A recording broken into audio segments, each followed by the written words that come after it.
I suspected nothing until the afternoon I reached under the seat of my husband's truck for my lipstick and pulled out a tiny red lace lingerie set. The tags were still on. The problem, I am at least 2 sizes bigger than that. 3 days later, I stood in his mistress's family dining room in my best black dress and handed it back to her in front of her parents. But that was just the appetizer. The main course was when I turned his entire life into a notarized liquidation. My name is Jade Fox. I am 34 years old, and I live in Aurora, Colorado, which is just close enough to Denver to feel the traffic but too far away to feel cool. By trade, I am a dental hygienist at a place called the Smilecraft Odyssey Clinic. It is one of those new-age dental offices that looks more like a spa, complete with calming waterfall sounds and aromatherapy, which only slightly masks the sound of the suction tube and the high-pitched drill. My primary job, however, is not cleaning teeth. It is shaming grown adults who lie about flossing. I spend 8 hours a day, 5 days a week, scraping away the plaque people swear they do not have, smiling politely while they explain that they do floss. Just not, today. It is a life built on polite confrontation and the smell of mint-flavored latex. Then there is my husband, Dylan Cross. Dylan is 37 and works as an account manager at Nebula Synergy TechWorks, a software company with a name so vague it has to be successful. Dylan is the kind of man who wears the same rotation of 5 boring button-down shirts, creases ironed in the sleeves, and returns home smelling faintly of lukewarm coffee and existential dread. He speaks in corporate buzzwords. He does not just use a resource, he leverages it. He does not work together. He finds synergy. He is, by all accounts, a good provider, a fact he reminds me of often, usually right after complaining about how the company is exploiting his bandwidth, while simultaneously checking his stock options on his phone. We have the requisite suburban accessories, 2 children. Harper is 9 and has recently developed an addiction to YouTube Shorts that has given her the attention span of a gnat and a strange, unearned confidence in her dancing abilities. Logan is 6. He exists in a world populated exclusively by Legos and dinosaurs. His primary mode of communication is roaring and explaining, in excruciating detail, the difference between the Jurassic and Cretaceous periods. They are loud, they are messy, and they are the only 2 humans on Earth I would commit homicide for. I am a good mom.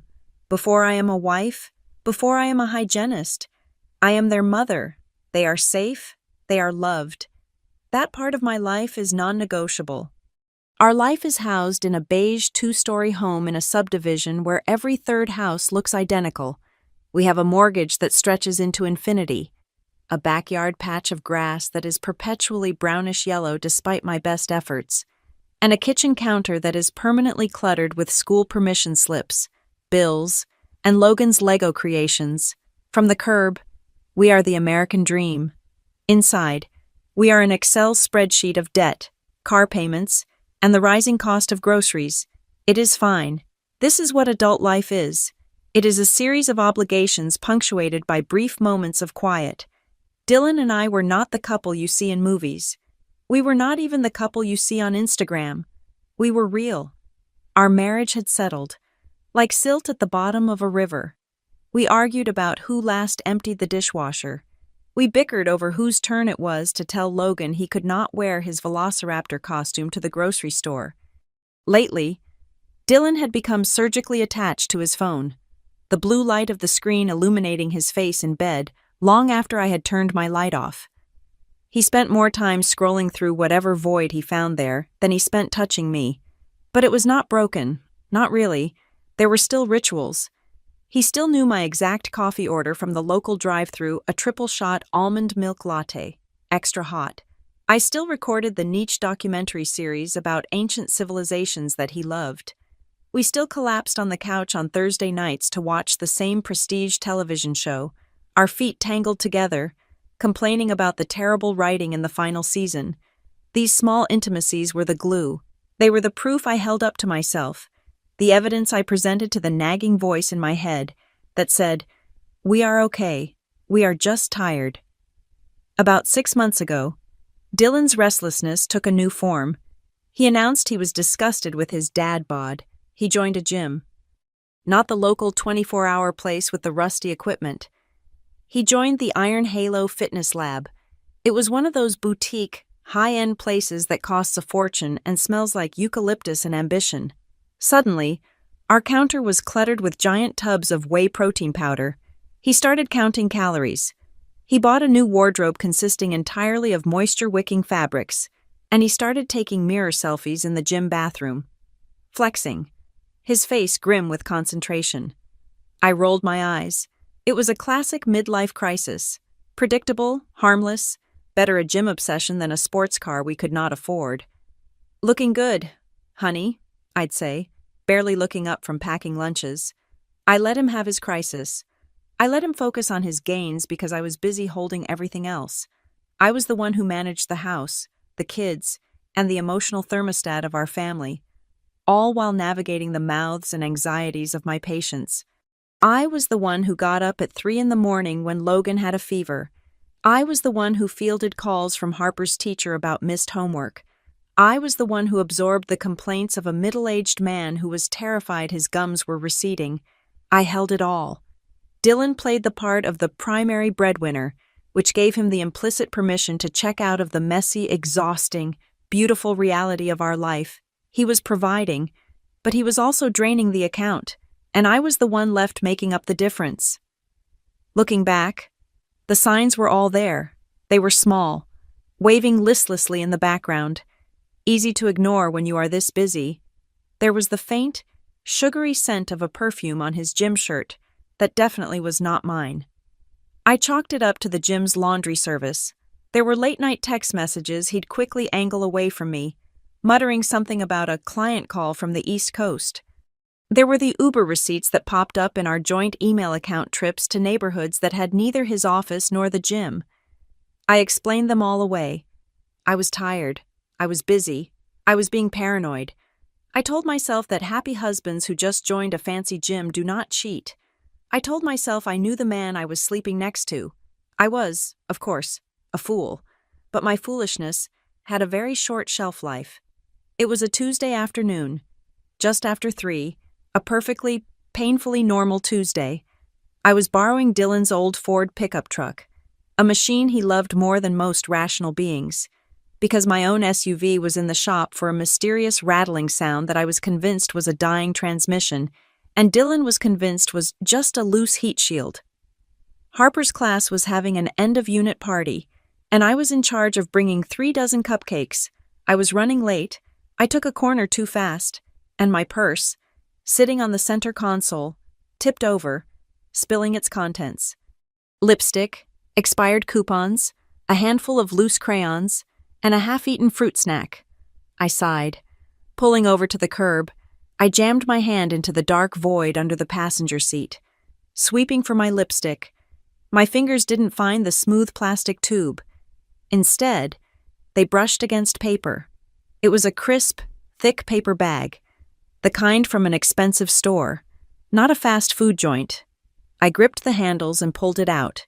The bag was glossy black, embossed with silver. Cursive letters, Luslace Boutique. My stomach did a slow, cold roll. Luslace Boutique. I knew the store.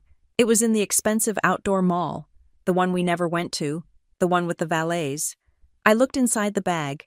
Pushing aside sheets of black tissue paper, there it was. A splash of color so bright it hurt my eyes. It was a lingerie set, a bra and a matching thong, made of scarlet red lace. It was tiny, aggressively tiny. I pulled it out, and the price tag, still attached, dangled from a strap. It was a small size. The cab of the truck suddenly felt like a sauna. I couldn't breathe. A smell wafted up from the tissue paper, a cloying, sweet perfume, something floral and heavy. It was not my perfume. And the size. I am many things. I am a mother of 2. I am a dental hygienist who knows her way around an ultrasonic scaler.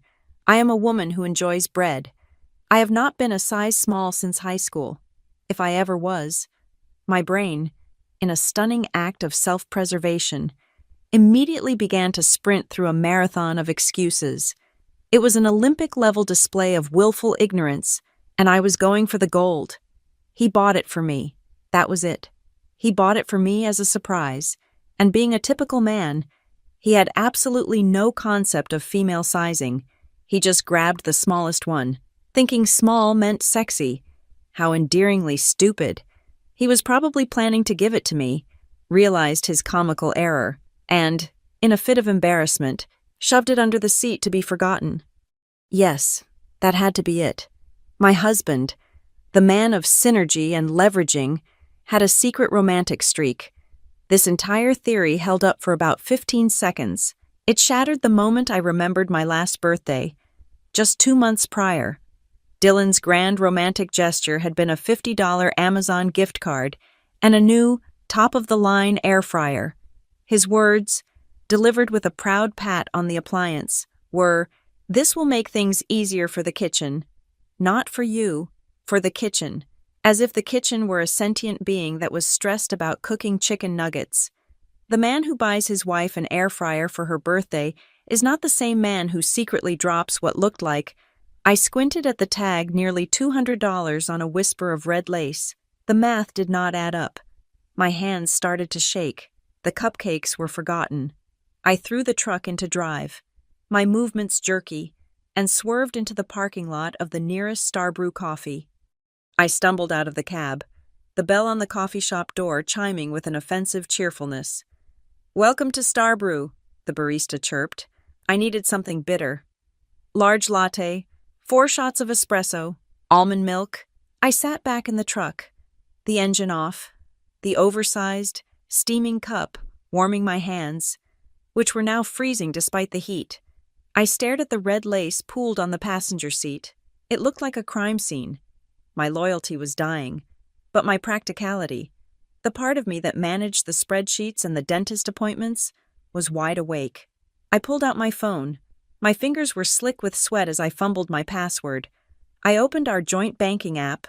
I scrolled, gas, mortgage, Nebula Synergy, automatic deposit, King Soopers groceries, gas, Iron Halo Fitness Lab monthly membership, and there it was, Lust Place Boutique. My breath hitched. The transaction was for $196.50. The financial betrayal hit me like a physical blow, almost as hard as the emotional one. We had just had a tense 20-minute discussion last week about whether we could afford to sign Logan up for summer soccer camp.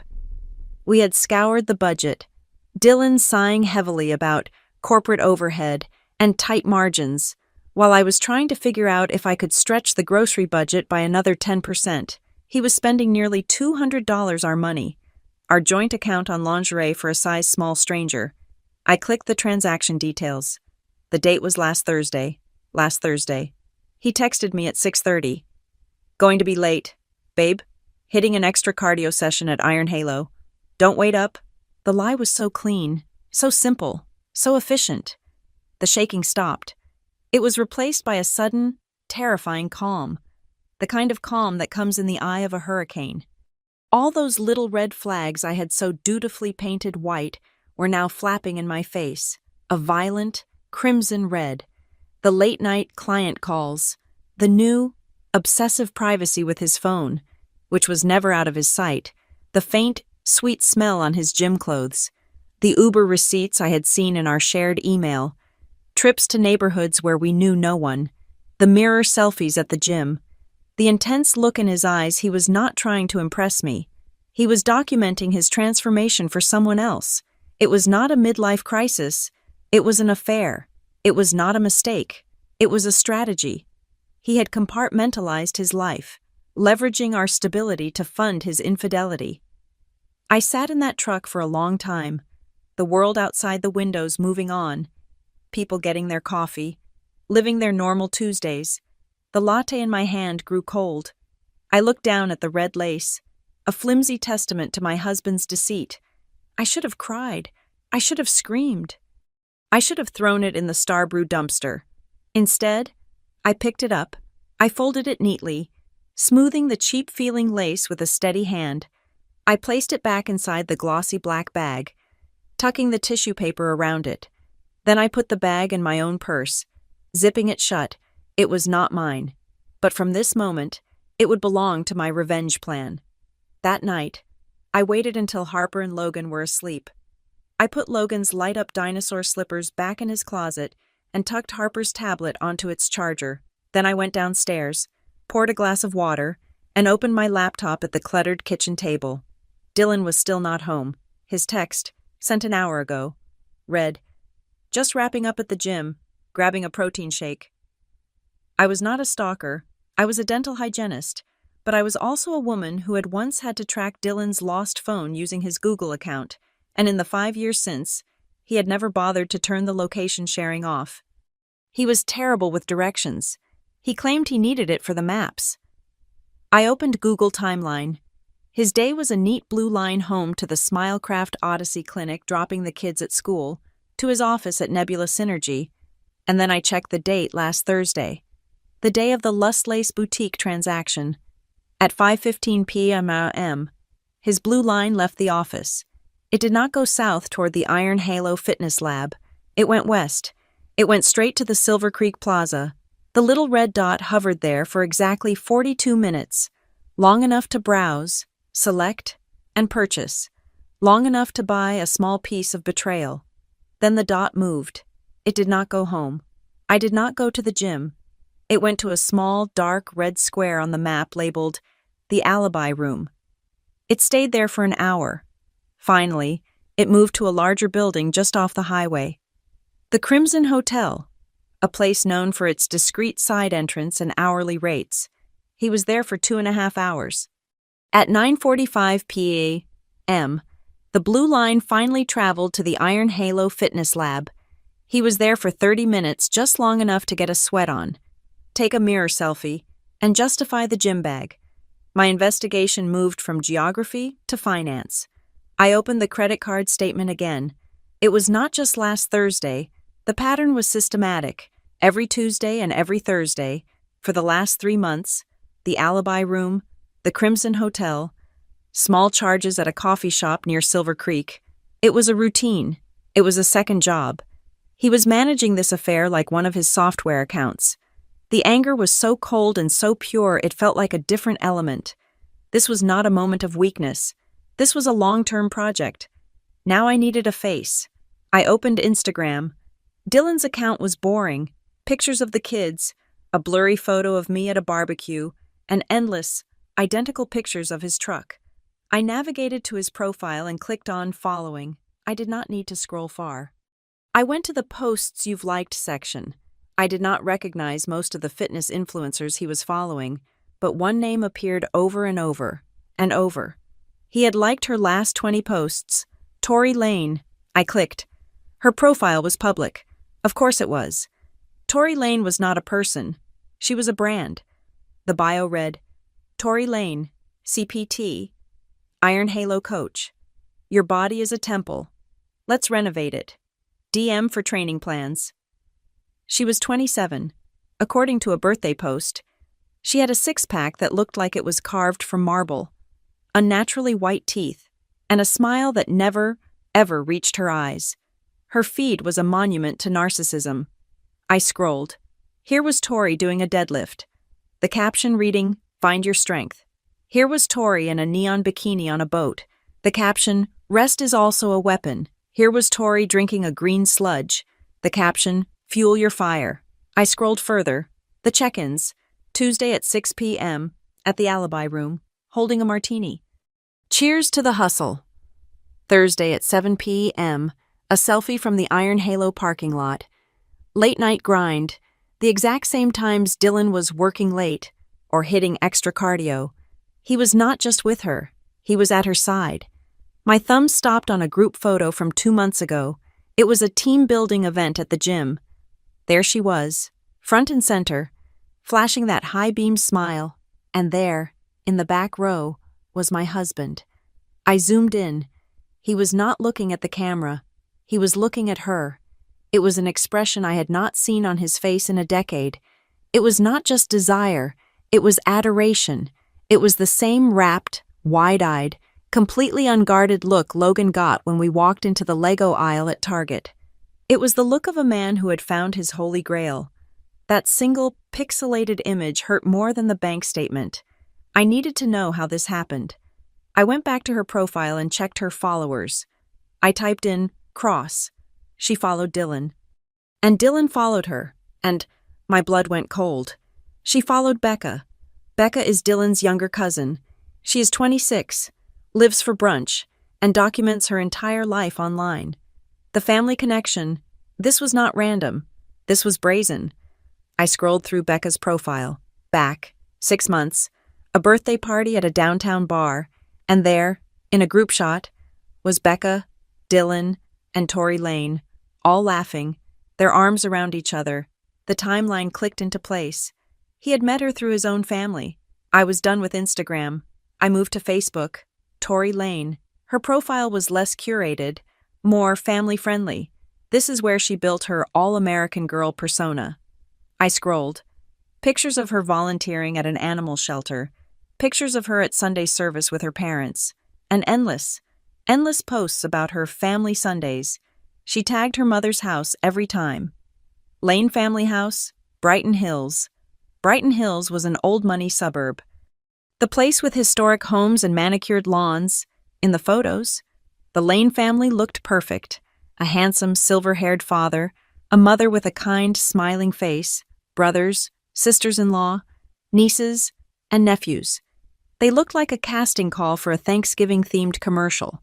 Tori, the 27-year-old fitness guru who slept with her clients, was also a devoted, church-going, family-first daughter. The hypocrisy was breathtaking. I was about to close the browser when I saw her latest Instagram story. Posted just an hour ago, it was a video of a beautifully decorated backyard, white tents, strings of fairy lights.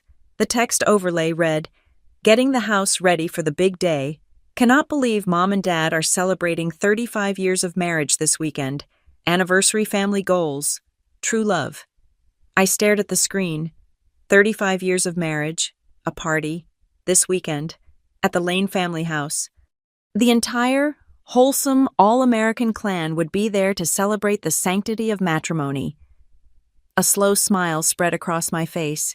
It felt cold and unfamiliar. If I was going to return a size small, scarlet red lingerie set, I could not think of a more appropriate venue than a 35th wedding anniversary party. I took a deep breath. I opened a new folder on my desktop. I took screenshots of the Google timeline, the bank statements, the Instagram posts, the group photo, the Facebook check-ins, the anniversary party story. I dragged every file into the new folder. I renamed it Project Red Lace. Then I closed the laptop, went upstairs, and got into bed next to my husband, who was fast asleep and smelled faintly of a perfume that was not mine. The next 72 hours were a masterclass in domestic theater. On the outside, I was the Jade everyone knew. I went to work. I scraped tartar from the molars of a terrified teenager while cheerfully discussing the merits of fluoride. I listened to my boss at the Smilecraft Odyssey Clinic explain a new, synergistic patient flow system. I picked Harper up from dance class. I helped Logan build a surprisingly stable Lego volcano. I smiled. I packed lunches. I was mom. I was the reliable, slightly tired, thoroughly competent Jade Fox. But inside, I was a different person entirely. While I was flossing a patient's gums, I was mentally reviewing the transactions at the alibi room. While I was stirring tomato sauce, I was cross-referencing Dylan's late nights with Tory Lane's Instagram stories. I was a general, quietly moving troops into position, and my kitchen table was the war room. The old Jade, the one who existed before that Tuesday afternoon, would have confronted him immediately. She would have thrown the red lace bag at his head the second he walked through the door. There would have been screaming, tears, accusations. It would have been messy, raw, and deeply satisfying for about 10 minutes. It also would have been stupid. He would have lied. He would have gaslighted me, called me crazy, said I was paranoid. He would have told me it was a gift for me, or a gag gift from a coworker. He would have had 1,000 plausible excuses. And while I was busy having a breakdown, he would have been deleting everything. The texts, the call logs, the location history, the photos. He would have locked down his accounts, warned Tori, and immediately started building his counter-narrative, the one where I was the unhinged, controlling wife, and he was the victim. No, I was not giving him the chance to leverage my pain. I was not letting him control this. My confrontation had to be public. It had to be precise. It had to be undeniable. It had to happen in a place where his lies would evaporate on impact. Tori's Instagram story provided the perfect venue. A 35th wedding anniversary party at her parents' home in Brighton Hills. The irony was so thick I could barely breathe. They were celebrating the sanctity of marriage, a testament to family goals and true love, all while their darling daughter was actively working to destroy mine. It was the perfect stage. On Thursday, my day off, I went shopping. I drove to the Silver Creek Plaza, the same mall he had visited. I parked and walked past the Lustlace boutique, its window display of black and pink mannequins feeling like a personal insult. I went to the expensive paper store next door. I bought a heavy pearlescent gift box in a pale cream color. I bought the thickest, most luxurious cream-colored wrapping paper, and I bought a spool of wide, silk ribbon in the deepest, most accusatory shade of crimson. That night, after Dylan was asleep snoring softly, oblivious, I sat at the kitchen table. I took the red lace set from my purse. I folded it neatly. I placed it in the box on its bed of black tissue paper. Then I took a matching cream-colored card, with my steadiest hand, in my best cursive. I wrote the note. To Tori. This was left in my husband's truck. I thought it best to return it to you, so it doesn't get mixed up with the things belonging to his legal wife, Jade Fox, wife of Dylan Cross. I sealed the envelope. I wrapped the box. I tied the red ribbon into a perfect, extravagant bow. It looked beautiful. It looked like a threat.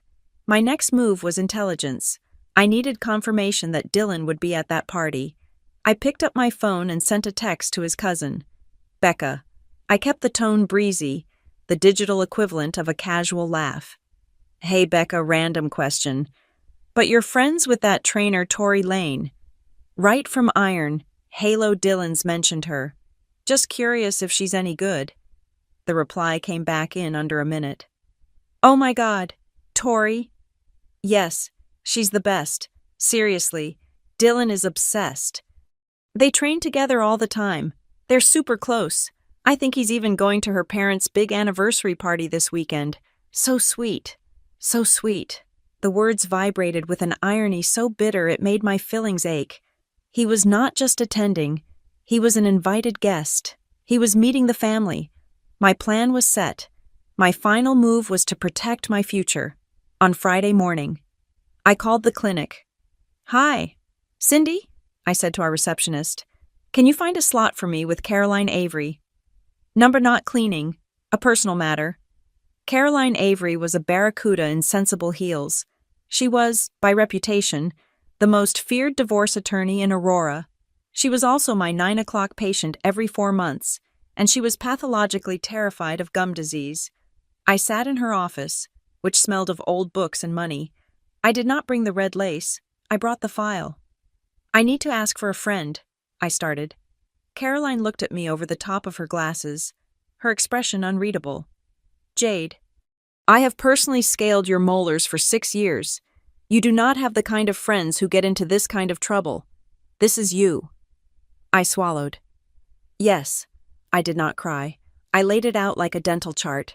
I presented the timeline, the Google location data, the credit card statements, the receipts from the alibi room and the Crimson Hotel, the screenshots of Tori's check-ins, which matched Dylan's cardio nights to the minute.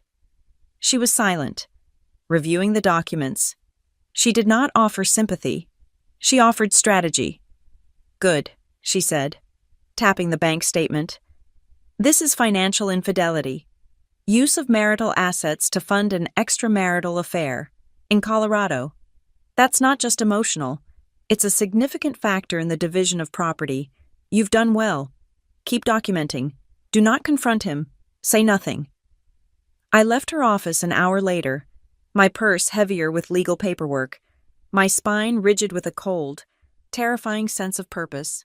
The hardest part, by far, was the nights. I would lie in bed, the Project Red Lace folder open on my laptop in the living room, and Dylan would come in from brushing his teeth. He would slide into bed, his body warm, and roll over. He would drape a heavy arm over my waist and kiss my shoulder. "Night, babe," he would murmur, his breath warm. I would lie perfectly still, my entire body screaming. It was like sleeping next to a stranger, a hostile organism I just happened to share a mortgage with. His touch, which I had known for 12 years, now felt like an invasion. His goodnight kiss was not affection. It was a fingerprint. It was evidence left at the scene of the crime. I would wait until his breathing evened out into a light snore. Then I would slip out of bed, go back to my laptop, and add another line item to the spreadsheet. Saturday afternoon arrived. The party was at 5. Dylan had been gone since noon, dressed in his good casual shirt. His excuse was a team-building workout at the gym, followed by helping a buddy from work move a couch. I had already dropped Harper and Logan at my sister's house for a sleepover. The house was silent. I stood in front of my closet. I bypassed the comfortable, the familiar. I pulled out the black dress. It was a simple, sheath dress, the one I wore to professional events. It was severe, fitted, and signaled that I was not there to make friends. I sat in my vanity. I did not do my 5-minute mom makeup. I did the full 30-minute going-to-battle application, concealer, foundation, a sharp, defined eyeliner, and finally, a deep red lipstick that matched the ribbon on the box. I looked in the mirror. The woman looking back was not the tired, accommodating wife who worried about lawn care and air fryers. Her eyes were not sad. They were bright and dangerously clear. She was not a victim. She was a conductor, and the orchestra was just about to tune up. Saturday morning was bright and offensively cheerful. The sun streamed into our messy kitchen, illuminating the crumbs on the counter. Dylan was already dressed, not in his gym clothes, but in his nice dark jeans and a collared shirt I had ironed for him. "Big day at the gym," he announced, pouring himself coffee. "They're doing this big team-building workout thing. Then I gotta swing by the office and handle some server issues. A client emergency." He took a sip. "But I promise I'll be back for dinner. We can order pizza." I looked up from tying Logan's shoes. A server emergency on a Saturday sounds tough. "You know Nebula Synergy," he shrugged, the lie sliding off him effortlessly. "They leverage every weekend they can get." "Right. Well, have fun." I gave him the same placid smile I gave my patients when they told me they floss daily. He kissed the top of my head, grabbed his keys, and was gone. I knew from Tori's story that the team building was at 5 p.m. In Brighton Hills, my own performance began. "Okay, monsters," I called out. "Time to pack your overnight bags. You're having a sleepover at Aunt Jenna's." This was met with cheers. Aunt Jenna meant movies, unlimited snacks, and no enforced bedtime. As I packed their pajamas and toothbrushes, Harper, my perceptive 9-year-old, came and stood in the doorway of her room. "Why are we going to Aunt Jenna's?" I zipped Logan's dinosaur-themed bag. "Because Mommy has a very boring adult errand to run this afternoon, and it'll be late. I don't want you and Logan to be bored." "Is it about Dad?" The question was so direct, so void of accusation, that it stopped me. I turned to look at her. She was standing there, her arms crossed, looking at me with an unblinking seriousness. "Why would you ask that, honey?" "He's just gone a lot," she said with a small shrug. "Even when he's here, he's just on his phone. At breakfast, he was just scrolling. He didn't even ask about my spelling test." A sharp, hot pain lanced through me. This was the collateral damage. This was the part he had not calculated into his cardio sessions. I sat on her bed and pulled her down next to me. "Dad is working through some things right now. Harper, but I want you to listen to me very carefully. You and Logan are the most important things in the world to me. You have done nothing wrong, ever. This is an adult thing, and it is my job to handle it, not yours." "Okay," she nodded, leaning her head against my shoulder. "Okay, but is he coming to Aunt Jenna's?" "No, sweetie. Not this time. I held her for a moment, my anger at Dylan solidifying into something cold and hard, like plaque. He was not just stealing from me, he was stealing from them. He was forcing my 9-year-old to notice the empty spaces he left at the breakfast table. That I could not forgive. I dropped them at Jenna's, gave my sister a long hug, and lied. Just a legal thing for the house, a refinancing mess. "I'll call you tonight." "Okay," she said, looking at me skeptically. "You look intense. Are you sure you're okay?" Never better. I drove home. The house was empty. It was 4 o'clock. The party started at 5. I had an hour. I got in my own car, the one with the rattling sound. The wrapped, cream-colored box sat on the passenger seat. I drove. My route took me east, away from our beige subdivision and toward the old, established money of Brighton Hills.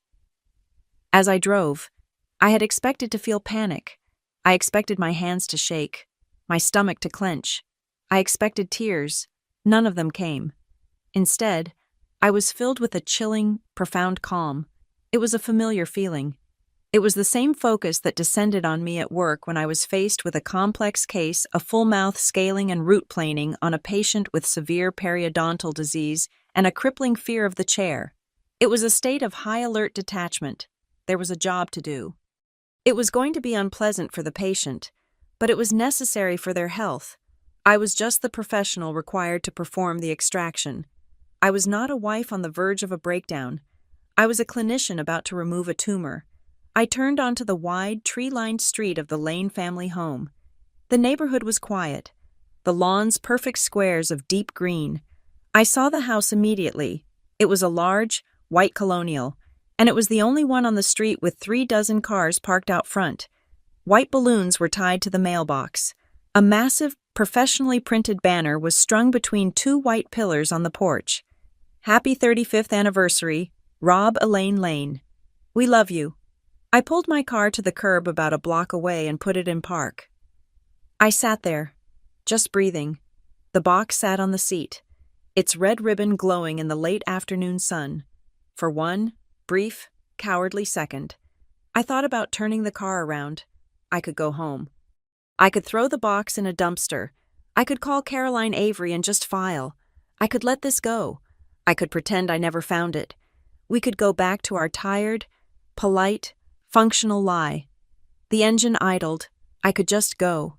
Then my mind, as if on cue, started playing the highlight reel of my invisibility.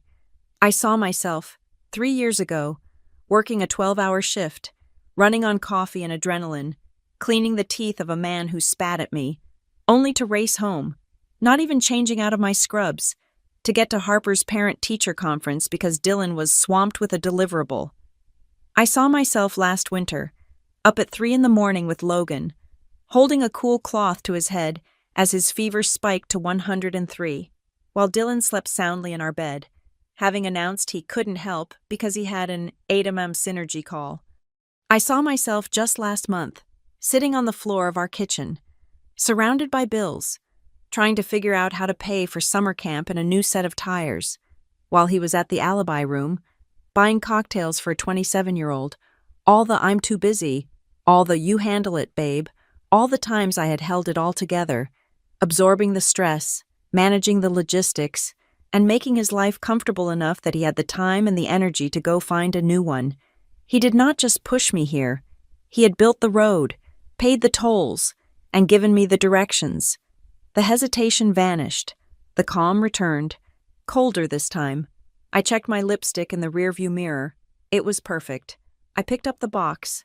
I got out of the car. I smoothed the front of my black dress. I walked up the perfectly manicured brick pathway, past the smiling families greeting each other on the lawn, past the banner celebrating 35 years of fidelity. I reached the front door. I could hear laughter and the clinking of glasses inside. I rang the doorbell. I waited. As I heard footsteps approaching, I arranged my face into the smile I reserved for my most nervous patients, the reassuring one, the one that said, "I'm a professional. This will be over soon." The one that signaled the anesthetic was about to wear off. The door swung open. and a woman in her early 60s stood wiping her hands on an apron. It was a crisp, white apron, meticulously clean, with cheerful blue cursive embroidered across the chest. Blessed wife, blessed life. She was holding a wooden spoon coated in a dark, rich sauce, and she beamed at me with the programmed, bone-deep hospitality of a Midwestern mother. This had to be Elaine Lane. "Mrs. Lane," I asked. My voice was steady, polite, the dental hygienist voice. "Yes. My name is Jade Fox." I held the cream-colored box in both hands. "I'm Dylan Cross's wife." I paused, just for a beat, watching her. "I believe your daughter Tori might have mentioned me." The smile faltered. It did not drop, but it flickered, like a fluorescent light about to die. Confusion clouded her eyes for a millisecond. Wife. But her hostess instincts, honed by decades of parties just like this, took over immediately. "Oh," she said, her voice recovering its warmth, though it was now a half-step thinner. "Dylan's wife. How nice. Dylan is just in the dining room. Please, come in. Come in. You're just in time. We're about to have a toast." She stepped back, ushering me inside. The house was beautiful, filled with the scent of expensive flowers and roasting meat.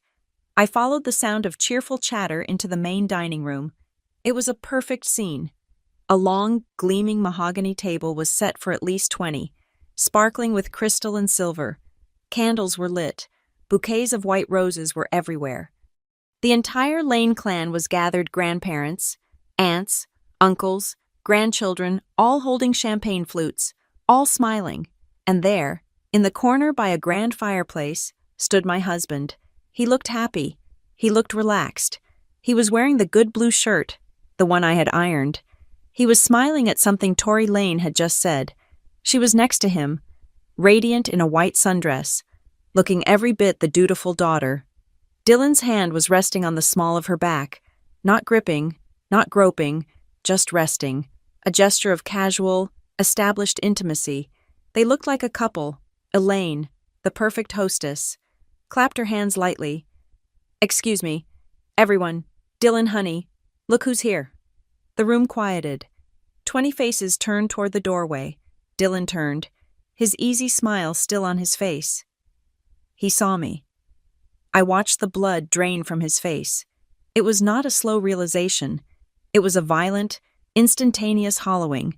He turned a pale, sickly gray, his mouth falling open. He looked like a man who had just been diagnosed with a terminal illness. Tori's smile vanished as she looked from his face to mine, her eyes narrowing in sudden, cold comprehension. I did not wait for him to speak. I stepped fully into the room, holding the gift. I raised my voice just enough to be heard by everyone. It was calm. It was clear. "Hello, everyone. I am so sorry to interrupt this beautiful celebration." I smiled. A bright, wide, professional smile. "My name is Jade Fox. I'm Dylan Cross's legal wife." I let the words land, echoing in the sudden, tomb-like silence. He must have forgotten to mention me to Tori. I walked past the stunned faces. I walked directly to the head of the gleaming table, right where the guest of honor, Rob Lane, was standing. I placed the beautifully wrapped, cream-colored box directly in front of him, next to the anniversary cake. I turned my head slightly, my smile still fixed, and looked directly at Tori. My voice was light, almost conversational. "Tori, dear, you left this in my husband's truck." I tapped the crimson silk ribbon with one finger. "I thought it was best to return it to you immediately. What better place than here at your parents' 35th wedding anniversary party? It felt like the right time to return misplaced property." A woman in the corner let out a small, horrified gasp. Elaine and Rob Lane looked at the box, then at their daughter, then at Dylan. Rob, a man who looked like he was used to being in charge, stepped forward. His expression was grim. He tore at the red ribbon. The bow came undone. He lifted the lid off the box. The room was so quiet, I could hear the hum of the air conditioning. Inside, on the bed of black tissue paper, the scarlet red lace lingerie set glowed like a warning light. The size small tag was clearly visible, flipped upright.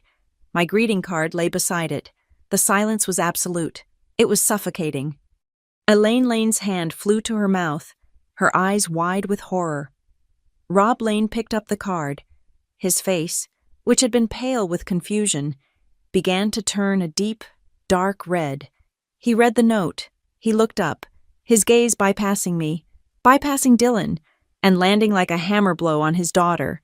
His voice was not a shout. It was a low, guttural growl that vibrated with absolute fury. "Tory Lane!" Tory flinched as if he had struck her. She was shaking, her face paper white, tears flooding her eyes. Explain this to your mother, right now." Tory stammered, looking wildly at Dylan. He said. Dylan finally surged to life, his voice cracking with panic. "Wait, Rob, Elaine, everybody, wait. This is a misunderstanding. This is not what it looks like. Jade is blowing this out of proportion." I laughed. It was not a loud laugh, just a short, sharp puff of air. "A misunderstanding?" I asked, looking around at the captive audience. Which part did I misunderstand? Dylan. Was it the credit card transaction for $196 from the Lustlace boutique, or the repeated charges from the Crimson Hotel on your late nights at the gym? I looked at Rob Lane, my expression deadly serious. Perhaps it was the Google location data, or the screenshots of their text messages. I have a complete folder, timestamps, locations, receipts. I would be happy to email the entire file to the Lane family. If you need to review the evidence. Dylan stopped dead. His mouth snapped shut. He knew I had him. The spell of silence was broken by a new voice, a teenage girl, a niece perhaps, who had been filming the toast on her phone, lowered it and said, her voice carrying clearly across the room, "Oh my God, this is exactly like that cheating show on Netflix." It was like a grenade had gone off. The room exploded. Elaine Lane burst into tears, a high, strangled sob. "Tory, how could you? In our home. On our anniversary." An older man in a suit, probably an uncle, pointed a shaking finger at Dylan. "Who the hell are you? You come into my brother's house." Tory finally found her voice, but it was a desperate shriek aimed at Dylan. "You told me you were separated. You told me she was crazy, you liar. Over all of it." Rob Lane's voice boomed, his face inches from his crying daughters. "In this house, we do not do this. We do not break up families. Sleeping with a married man is not a joke." Tory.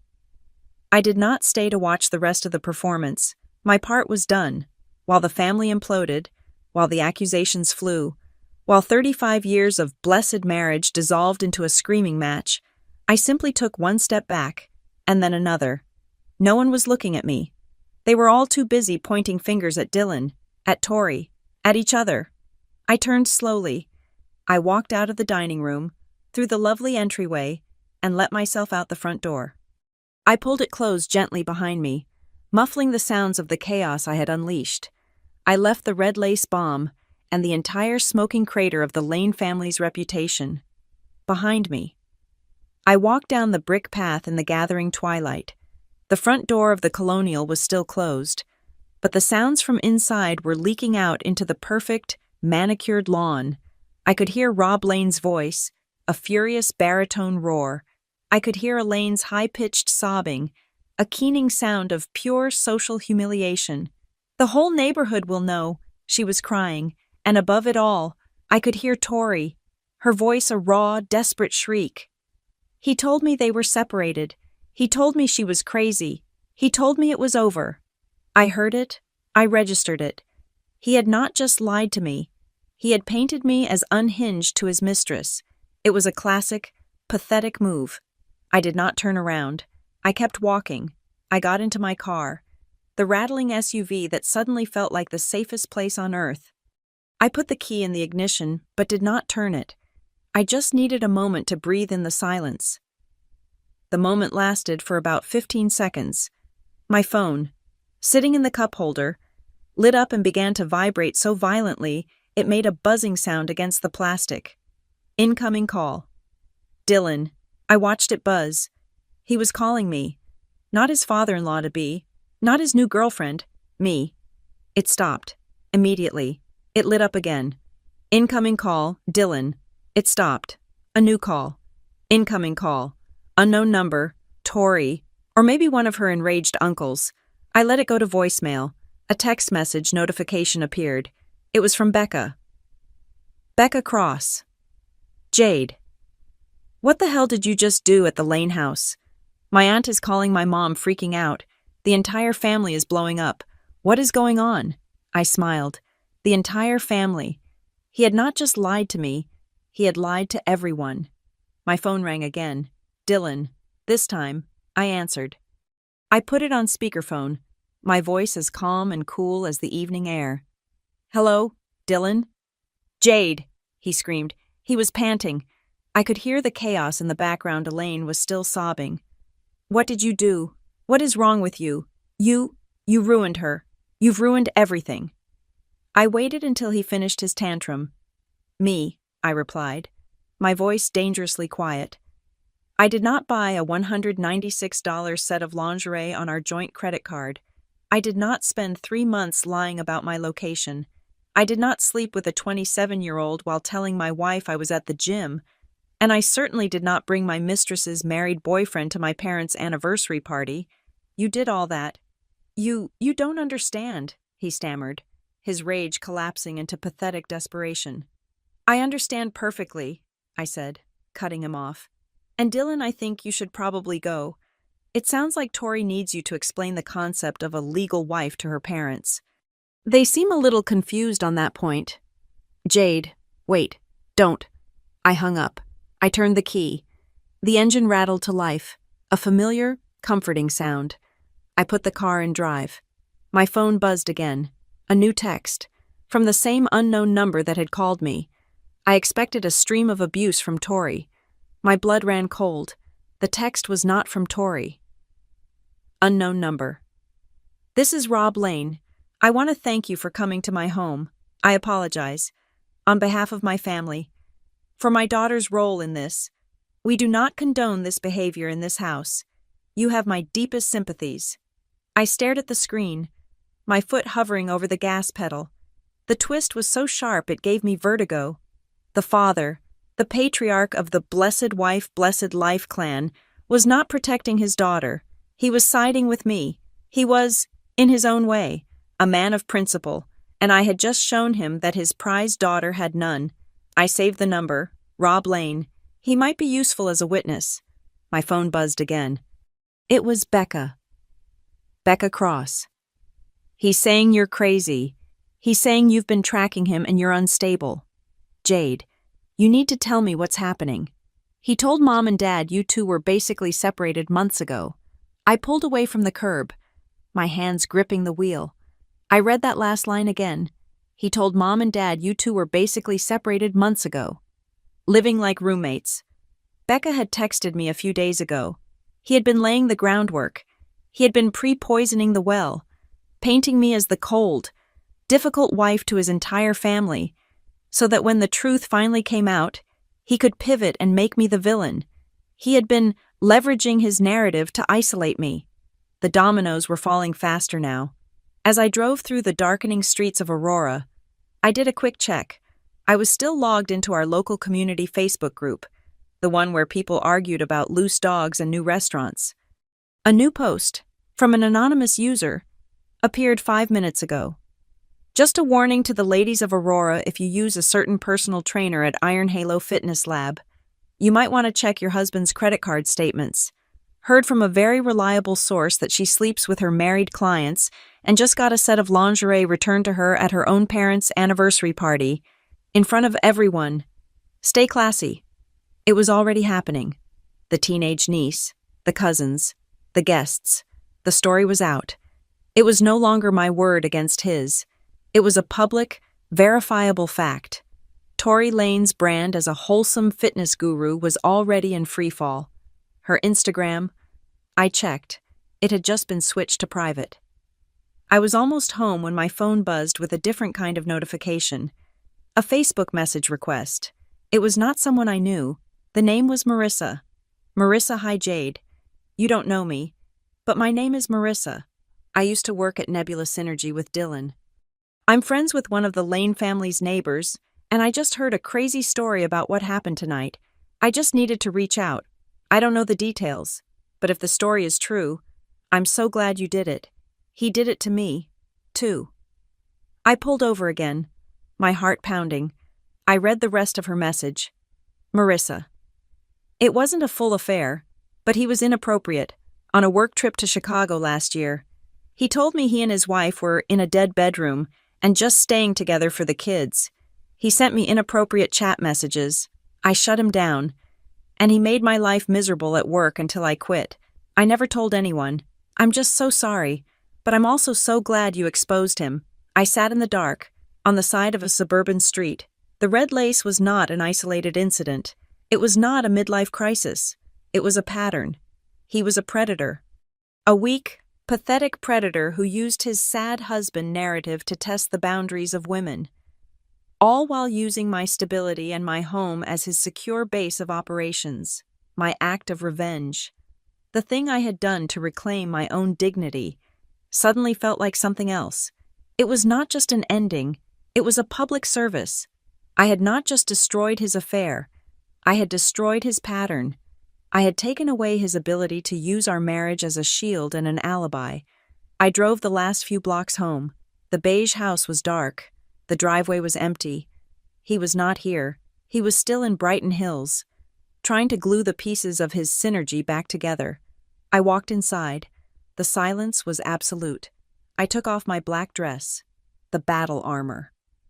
I took off the red lipstick. I put on my worn-out pajamas. I walked downstairs and sat at the cluttered kitchen table, the scene of my original investigation. Okay, I thought, looking at the empty chair where he used to sit and scroll on his phone. Act 1 is over. Time to deal with reality. The divorce, the children, the money. Time to liquidate. It was almost midnight when the front door slammed open, rattling the frame. I did not flinch. I just sat at the kitchen table, my laptop open, the screen illuminating the Project Red Lace spreadsheet. Dylan stormed in. He was a wreck. His face was pale and slick with sweat. His eyes were bloodshot, and his good blue shirt was untucked and wrinkled, as if he had been pulling at it for hours. He looked hunted. He saw me, and his face contorted with a rage that was so profound it looked like grief. "Are you insane?" he yelled, his voice cracking. He threw his keys, and they clattered loudly onto the tile floor. "Are you actually insane? You just killed her. You just destroyed a person's entire life, her reputation, her career." I looked up from my laptop. My gaze was flat. My pulse was steady. I was a hygienist looking at a particularly stubborn stain. "I didn't kill anyone. Dylan," I said, my voice quiet, which only made him angrier. "You're the one who bought the red lace. I just selected the appropriate recipient." "She's a good person," he shouted, gripping his hair, a gesture he had clearly copied from a movie. "She's kind. She understands me. She gets me." He was trying his familiar, pathetic script, the "I'm just a confused man" narrative. "Oh, does she?" I asked, leaning back in my chair, my voice laced with a sweet, clinical curiosity. "Does she understand that you're 37 and still lie about server emergencies? Does she understand you so well that you used our family's joint account, the one for the kids' soccer camp, to buy her lingerie? That seems like a failure in comprehension, if you ask me." I was confused. I needed to feel seen, admired, he pleaded. The rage was gone, replaced by the sniveling, desperate man who always emerged when he was caught. "I see," I nodded slowly. "You needed to feel seen, so you made yourself very, very visible." I turned the laptop around, swiveling the screen to face him. "Project Red Lace," I said. "I've been working on it." He stared. On the screen, the Excel sheet was perfectly organized. Columns, dates, times, locations, every alibi room cocktail, every Crimson Hotel charges, every extra cardio session, screenshots of his Google timeline, screenshots of her late-night grind posts, a perfectly correlated, cross-referenced, an undeniable timeline of his infidelity. "What is this?" he whispered, his last bit of bluster evaporating. "I call it your affair." "Systematized," I said. "It's much more organized than your Nebula Synergy quarterly reports. I have to say, your data entry here is flawless." He recoiled as if the screen had burned him. You were tracking me. You're a psycho." "You were stalking me." This was the last, predictable defense. I was the crazy one. "No, Dylan," I said, my voice hardening. "You tracked yourself. You turned on location sharing 5 years ago because you kept getting lost. You checked in at the alibi room on Facebook. You and she posted your locations on Instagram. You used our joint credit card. You left a trail of digital breadcrumbs a 6-year-old could follow. I didn't track you. I just read." I closed the laptop. The sudden quiet in the kitchen was deafening. "But that's just for my records," I said, reaching for a neat manila folder on the table. I slid it across the wood. "This is for yours." He looked at the folder, then at me, as if it were a bomb. "What is it?" "It's a draft, prepared by Caroline Avery." His eyes widened. He knew that name. "You went to a lawyer. You didn't even talk to me." "I'm talking to you now," I said. "This is the conversation." He opened it. His hands were shaking so badly he had trouble with the clasp. He pulled out the documents. I watched his eyes scan the first page. "A temporary separation agreement," I narrated calmly, as if presenting a treatment plan. "It outlines you moving out, immediately, tonight. You can't." "I can," I said. "It also outlines a preliminary custody arrangement. I get primary physical custody of Harper and Logan. You get supervised visitation, on a schedule, at a neutral location. Not this house. Supervised." His voice was a squeak. "You're taking my kids away." "No," I said, and my voice was iron. "I am not taking them. I am protecting them. But this is the part you'll want to pay attention to," I pointed. "That's the asset division proposal. We're in Colorado. Dylan, a no-fault state. But Caroline specializes in financial infidelity. You used marital assets or money to fund your affair. So, the proposal is not 50-50, it's 70-30, in my favor." He finally looked up, his face a mask of pure panic. This was the part he understood. The money. 70 Jade. "You can't. We have to talk about this. You're dragging the kids into this. This will destroy them." It was a low, desperate blow, and he knew it. "I am not dragging the children into anything," I said, leaning forward. "I am dragging your responsibility into the light. The children will not have to witness their mother being lied to, disrespected, and stolen from, not for one more day. You are the one who brought this into our home, and now you are the one who is leaving it." I gave him the conditions. "You will move out tonight. You will stay at a hotel, or with a friend.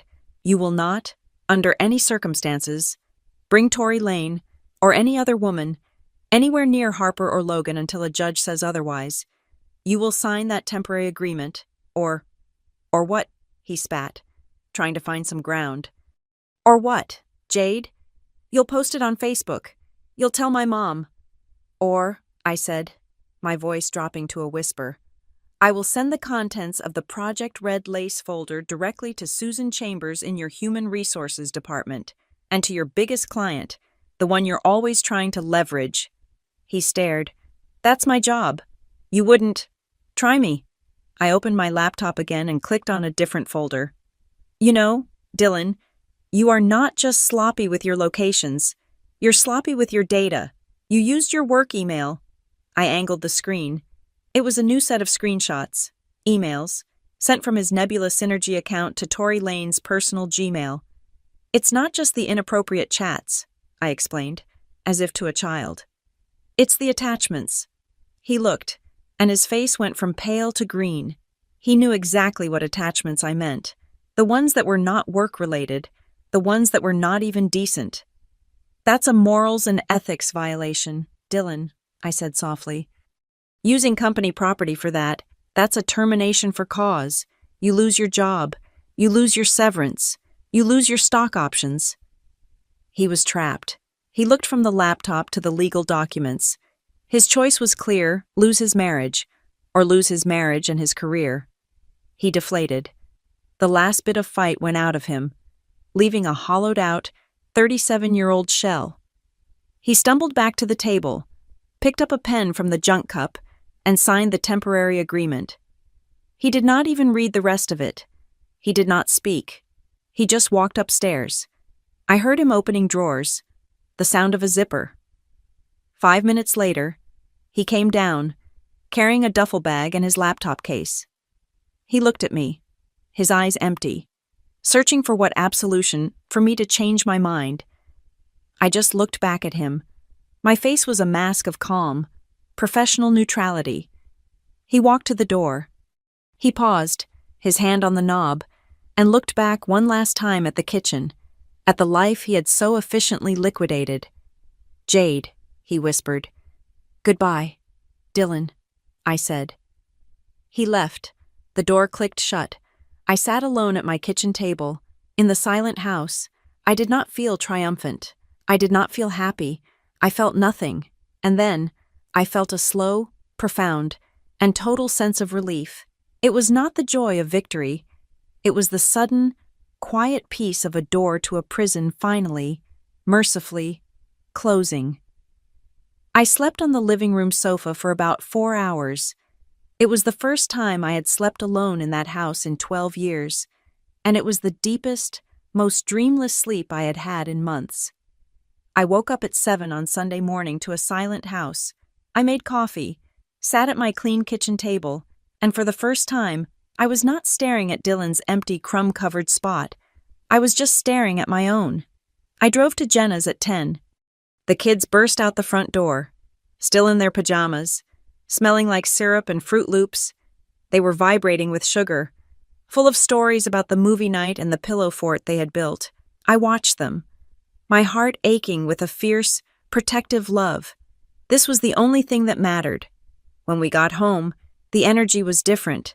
The house was too quiet. Dylan's truck was not in the driveway. His keys were not on the counter. "Where's Dad's truck?" Logan asked immediately. "Let's go sit on the sofa. Guys," I said, "Mommy needs to talk to you." I sat between them.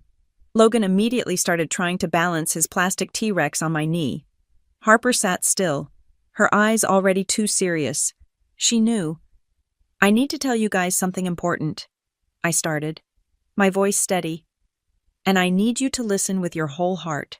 First, you are the two most amazing, smartest, and kindest humans I know. I love you more than the whole universe. Second, what I'm about to tell you is not your fault, not one tiny bit. This is 0% your fault. Do you understand?" They both nodded. Logan's T-Rex falling to the floor. "Dad is going to be living somewhere else for a while," I said. "He is not going to be staying at the house." Logan's face crumpled. "Is he mad at me because I broke the lamp?" "No, baby, no." I pulled him close, my voice thick. "This has nothing to do with you or the lamp. This is a grown-up problem, a problem between me and Dad. He made some choices that were not okay, and it means we cannot all live in the same house right now." Harper, who had been silent, finally spoke. Her voice was small but sharp. "It's because he has someone else, isn't it?" I closed my eyes, my 9-year-old, my perceptive, smart girl, who had been noticing the empty spaces at the breakfast table. I would not lie to her, but I would not poison her, either. I opened my eyes and looked right at her. "Dad broke a very important promise he made to me. Sweetheart, a long time ago. That is a problem between the two of us. As adults, it is not your problem to worry about. But yes, he made a choice that hurt me very badly, and I'm not going to let us live in a house where people break their promises like that." I held her gaze. "My job is to protect you and Logan, and that is what I am doing." She just nodded, a silent tear rolling down her cheek, and burrowed into my other side. Logan, processing this, had the only question that mattered to his 6-year-old world. But is he still my dad? Is he still going to take me to the dinosaur museum? Of course, baby, I said, my voice breaking just once. Of course he is. He will always be your dad, and he will always love you, and I will always be your mom. We are not abandoning you. No one is leaving you. We are just changing the shape of our family. And yes, you will absolutely still go to the dinosaur museum. We sat like that for a long time, a sad, broken, but very real huddle on our beige sofa. I had done the hardest part. I had told the truth without telling the whole ugly story. I had protected them. That afternoon, I set them up with Legos and a movie, and I made the next call. My parents, back in Ohio. The video call connected, and my mom's worried face filled the screen. Jade, you've been on our minds. Is everything okay? Mom, Dad, I said. I need to tell you something. Dylan and I are separating. My dad, a retired Army colonel who believed everything could be solved with discipline and a firm talking to, frowned. Separating. What does that mean? Did you have a fight? He'll come around. No, Dad, he's been having an affair. The shift was instantaneous. My mother's worried face dissolved into quiet tears. My father's face hardened, his calm civilian mask dropping away to reveal the colonel underneath. Who? He said. It was not a question. It was a command for a name. It doesn't matter who, Dad. What matters is that he's gone. I kicked him out last night. I've already talked to a lawyer. The shock wore off, and the logistics mode I knew so well kicked in. My mom wiped her eyes. Okay. Do you need money? I can transfer you money. Don't you worry about the mortgage. Robert, should we come out? We can be on a plane tomorrow. I can help with the kids. I'm booking the flight, my dad said, already moving off screen. No, Dad. Wait, I said. I don't need you to fly out. Not yet. I have this. I promise. I just needed you to know. I'm okay. The kids are going to be okay. My father reappeared, his face set. He's a fool. Jade, you were always too good for him. We will send money. You will not worry about money. That is an order. I hung up, feeling a wave of relief so strong it made my knees weak. I had my own army. The other side, however, was a different story.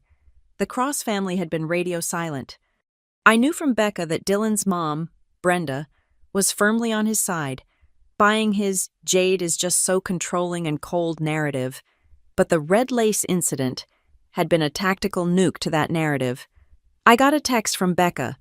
Dylan's parents are calling a family meeting. They want to hear your side. My side was not a tearful plea. My side was a folder. I met them at a neutral location, Becca's apartment. Brenda and Frank, Dylan's father, sat on the sofa, their faces grim. They were there to scold me, to tell me to work it out, for the sake of the kids. I did not bring the red lace. I did not bring the emails. I brought one thing. I brought the printout of the joint credit card statement, with the charges from Lust Lace Boutique and the Crimson Hotel highlighted. I did not make a scene. I did not raise my voice. I just slid the papers across the coffee table. Brenda, Frank, I said, I know Dylan told you we were having problems. He was right. We were. He was spending our mortgage money on a 27-year-old personal trainer. Brenda, who had been so sure I was the villain, picked up the paper. She saw the store name. She saw the dates. She saw the charges for the Crimson Hotel on Tuesdays and Thursdays for 3 months. She looked at Frank. She looked back at me. The self-righteous anger in her eyes just died. It was replaced by a slow, dawning, and profound sense of shame. Oh, Dylan, Frank whispered, rubbing his face.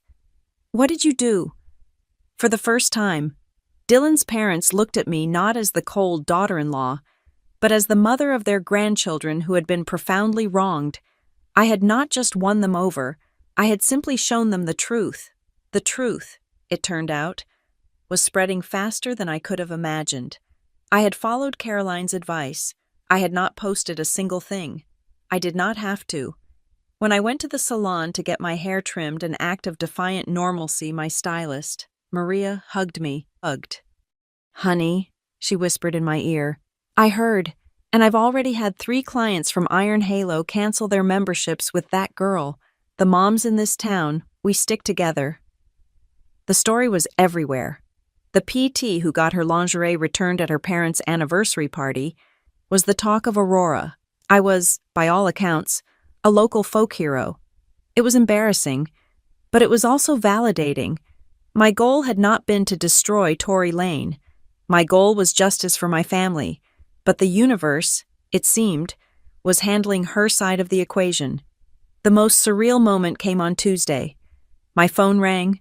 It was an unknown number, the same one from Saturday night. It was Elaine Lane, Tory's mother.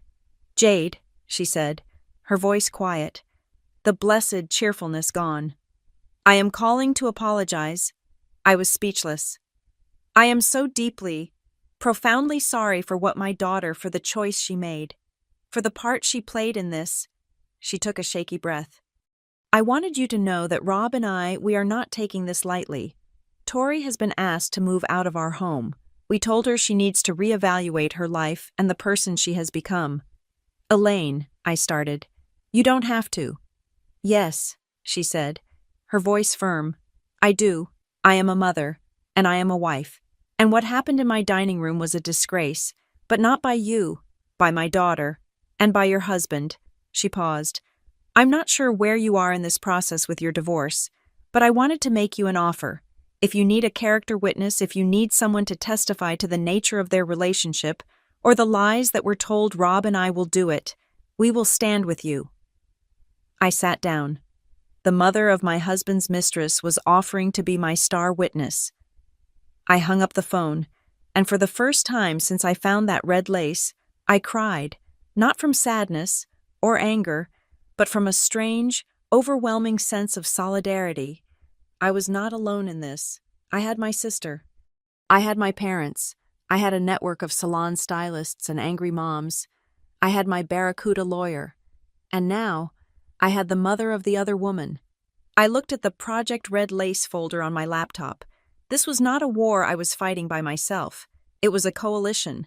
I was ready for the final negotiation. I was ready for the end. We were in Caroline Avery's main conference room on the 20th floor. The glass walls provided a panoramic view of downtown Aurora, which seemed appropriate. I wanted to be able to see the world I was about to re-enter. I sat on one side of a long, reflective mahogany table with Caroline. Dylan sat on the other, next to a man in a rumpled suit who looked exhausted before the meeting even began. Dylan himself looked terrible. He had lost the gym bro puffiness. He looked hollowed out. His eyes were sunken, etched with dark circles, and he refused to look at me. He was just a gray, tired man in a wrinkled shirt. Caroline, a predator in a crisp gray pantsuit, did not waste time. She was not billing by the hour for small talk. Good morning, she said, her voice echoing slightly in the sterile room. My client, Ms. Fox, is prepared to offer a one-time, comprehensive settlement to avoid a prolonged and, I assure you, deeply public trial. She slid a thin folder across the polished wood. The terms are non-negotiable. Jade retains the marital home. She retains primary physical and legal custody of the 2 children, Harper and Logan. Mr. Cross will be granted a structured visitation schedule to be reviewed after 1 year. Dylan's lawyer, a man named Henderson, opened the folder. He sighed. And the division of assets. We are proposing a 70-30 split of all remaining liquid assets in my client's favor, Caroline stated. Henderson almost laughed. Caroline, that is absurd. Colorado is a 50-50 state. You know that. We will not accept anything less than a 50-50 split. Dylan finally spoke, his voice raspy. This is insane. It was an emotional mistake. It has nothing to do with my ability to be a father or a provider.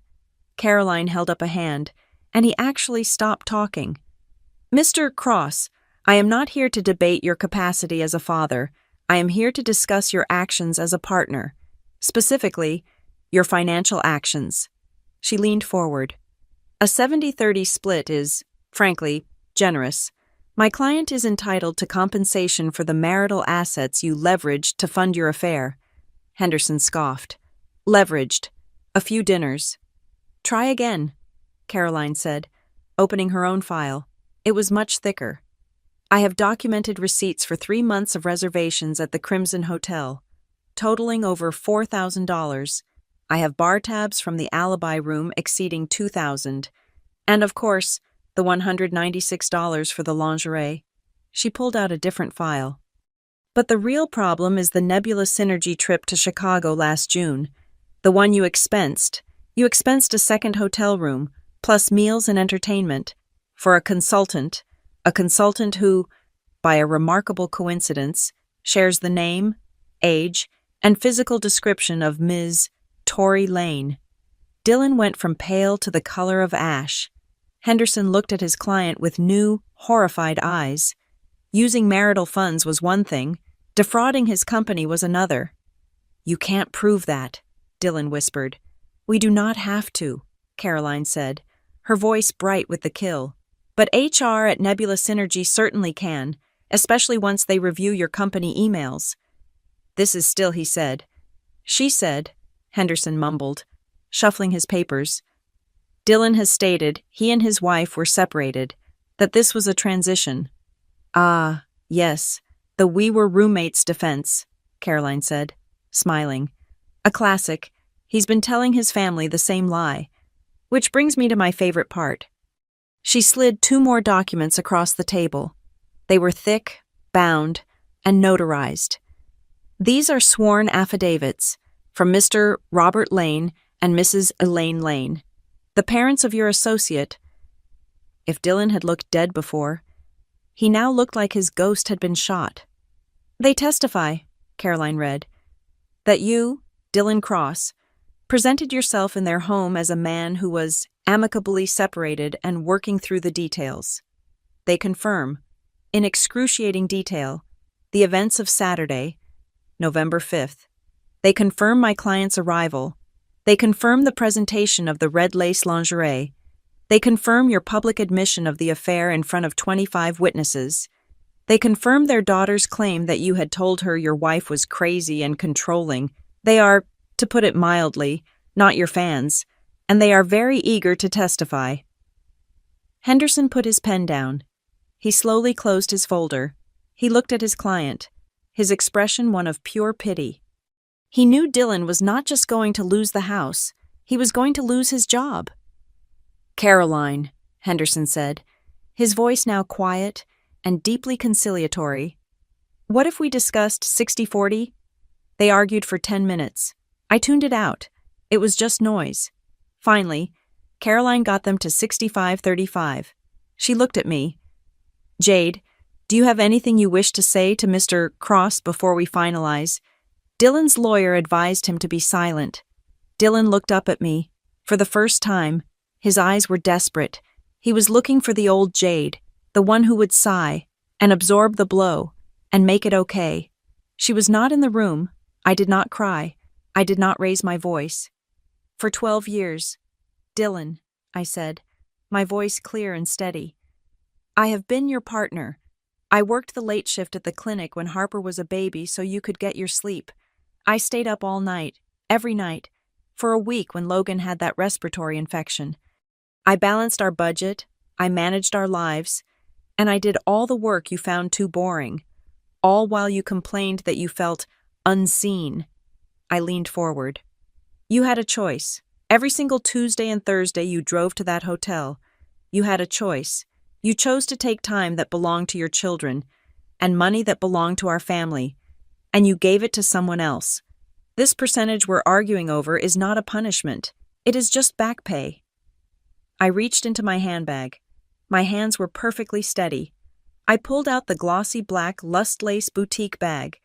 Dylan flinched, a full-body, violent flinch. I reached into the bag and pulled out the set of scarlet red lace. It looked small and vulgar in the harsh, expensive lighting of the conference room. I dropped it on the center of the mahogany table, between the lawyers, on top of the settlement papers. I am not bringing this out to humiliate you again, Dylan, I said softly. I am bringing it out to remind you. Every decision you thought you made in secret, every lie, it leaves a trace. It leaves evidence. I looked at the flimsy red fabric. Today, we are signing these papers to finalize the end of my life living with your traces. Dylan stared at the lingerie. It was not clothing. It was his verdict, his lawyer. Seeing his only path to ending this, pushed the stack of papers in front of him. Sign it, Dylan, he said, his voice low and urgent. Sign it. This is the best deal you are ever going to get. He picked up the pen. His hand was shaking so badly he could barely hold it. He signed the first page, then the next.